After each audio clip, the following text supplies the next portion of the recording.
Hi hello friends, super Kanmani സീരിയലിൻ്റെ latest episode റിവ്യൂയിലേക്ക് എല്ലാവർക്കും സ്വാഗതം. അങ്ങനെ ബലരാമൻ ആവർത്തിച്ച് തന്നെ സുമിത്രയോട് ചോദിക്കുന്നുണ്ട്, എവിടെ അമ്മേ കൺമണി? അവളെക്കുറിച്ച് ഒരു അറിവുമില്ല, എത്രയും പെട്ടെന്ന് അവളെ കണ്ടെത്തണം. അമ്മയ്ക്ക് അറിയില്ലേ അവൾ എവിടെയാണെന്നുള്ളത്. അതുകൊണ്ട് തന്നെയാണ് അമ്മയോട് ചോദിക്കുന്നത് ഞാനെന്ന് പറയുന്നു കേട്ടോ. അമ്മേനെ കാണാൻ ആ വിദ്യ വന്നിട്ടുണ്ടായിരുന്നു എന്ന് ചോദിക്കട്ടെ ചെയ്യുന്നത്. ആ വിദ്യ വന്നിട്ടുണ്ടായിരുന്നു. അമ്മ ആണോ പറഞ്ഞത് ആ ഡൽഹി പ്രോജക്റ്റിന് വേണ്ടി ഒരു ഡിസൈൻ ചെയ്ത് കൊടുത്തത് കൺമണിയാണെന്നുള്ളതെന്ന് അറിയുമ്പോൾ സുമിത്ര പറയുന്നത് ഞാൻ തന്നെയാണ് പറഞ്ഞത്. പക്ഷേ അതിനെന്താണ് പ്രശ്നം? അവളിപ്പോൾ കാണാനില്ല, അവൾ എവിടെ പോയി എന്നുള്ളത് ആർക്കും അറിയില്ല അമ്മേ എന്ന രീതിയിലൊക്കെയാണ് ബലരാമൻ സംസാരിക്കുന്നത് കേട്ടോ.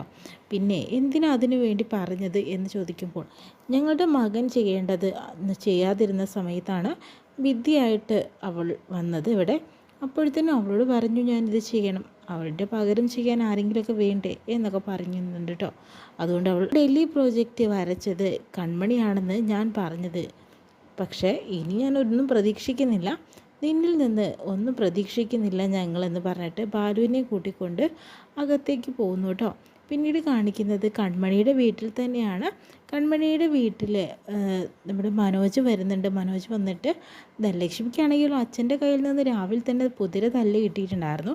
അതുകൂടാതെ തന്നെ ഇപ്പോൾ മനോജും നല്ല പേറുന്നുണ്ട് കേട്ടോ, അടിക്കുന്നുണ്ട്. അതിനുശേഷം തന്നെ പറയുന്നുണ്ട്, എന്തിനാ നിങ്ങൾ വരുന്നവരും പോകുന്നവരും എന്നെ അടിക്കുന്നത്?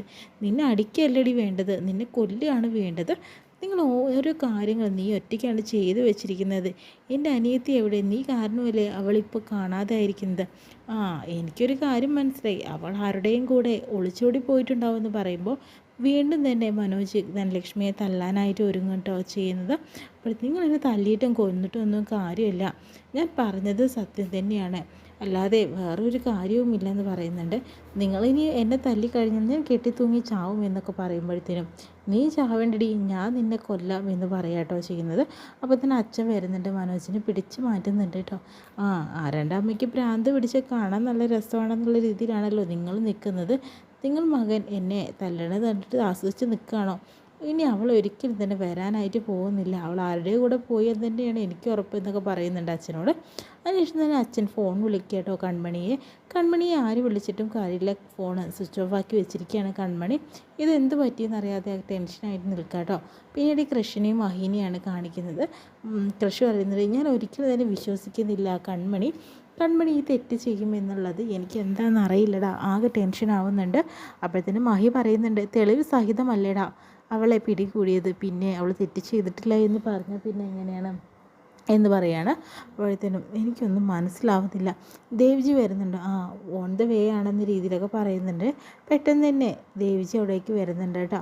എന്ത് പറ്റിയത് കൺമണി എവിടെ? അവൾ ആരോട് ചോദിച്ചിട്ടാണ് നിങ്ങൾ അവളെ ഈ കമ്പനിയിൽ നിന്ന് ടെർമിനേറ്റ് ചെയ്തതെന്ന് ചോദിക്കുക കേട്ടോ ചെയ്യുന്നത്. ചെയർമാനും MD അങ്ങ് തീരുമാനിച്ചാൽ മതിയോ? കൺമണി ഈ അലികയിലേക്ക് വരാൻ തന്നെ കാരണം ഞാനാണ്. കാരണം ഞാൻ വരുന്നുണ്ടെങ്കിൽ അത് എൻ്റെ സ്റ്റാഫായിട്ട് എൻ്റെ കൺമണിയും കൂടെ വേണമെന്ന് എനിക്ക് ആഗ്രഹമുണ്ടായിരുന്നു.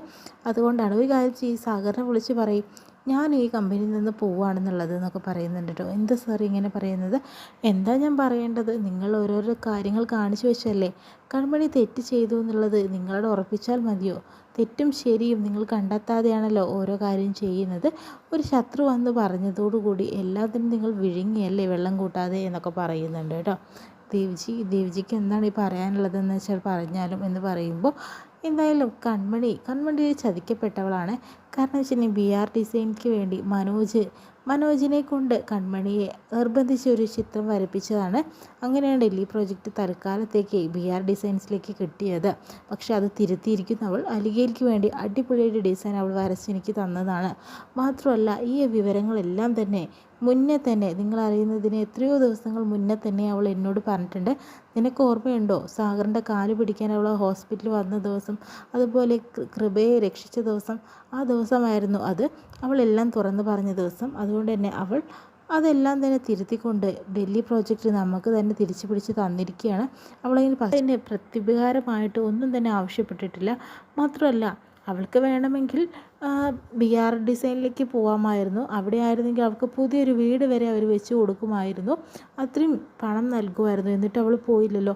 അവളുടെ ഒരു ഓണിന് വേണ്ടിയിട്ട് നിങ്ങളെല്ലാവരും പൈസ കൊടുക്കാമെന്ന് പറഞ്ഞാൽ അവൾ സ്വീകരിച്ചില്ലല്ലോ. അവൾക്ക് അതിന് മാനാഭിമാനമുള്ള പെൺകുട്ടിയാണ് അവൾ. അതുകൊണ്ട് തന്നെ നിങ്ങൾ പറഞ്ഞിട്ടുള്ള ആരുടെയും കാര്യങ്ങൾ ആ പാവം പെണ്ണ് വിശ്വസിക്കില്ല എന്നൊക്കെ ദേവ്ജി ക്രഷിനോടായിട്ട് പറയാട്ടോ ചെയ്യുന്നത്. ക്രഷ് പറയുന്നുണ്ട്, സത്യമാണ്, അവൾ നല്ല കുട്ടിയാണ്, എനിക്ക് മനസ്സിലായി. ഉടനെ തന്നെ സാഗറിനെ വിളിച്ച് കാര്യങ്ങൾ പറയട്ടെ എന്ന് പറയുന്നു കേട്ടോ.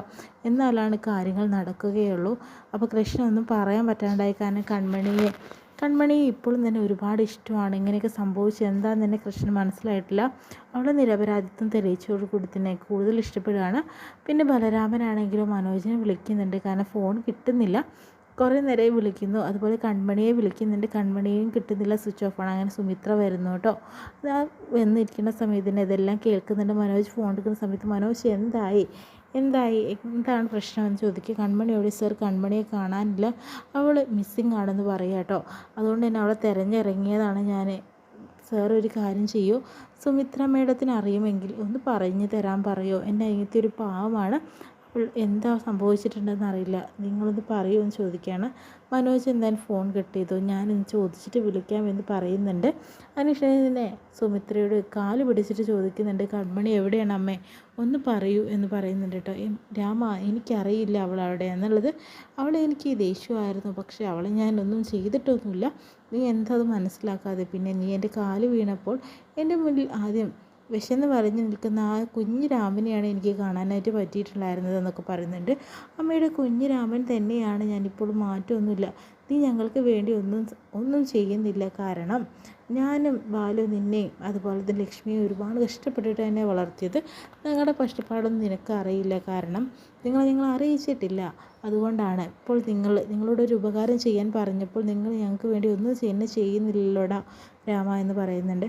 എനിക്ക് വേണ്ടി ഞാൻ എല്ലാം ചെയ്യുന്നല്ലേ? ഇല്ല, നീ ഒന്നും ചെയ്യുന്നില്ല എന്ന് എനിക്ക് മനസ്സിലായി. എന്തായാലും നിനക്ക് പുതിയ അച്ഛനും അമ്മയൊക്കെ കിട്ടിയില്ലേ?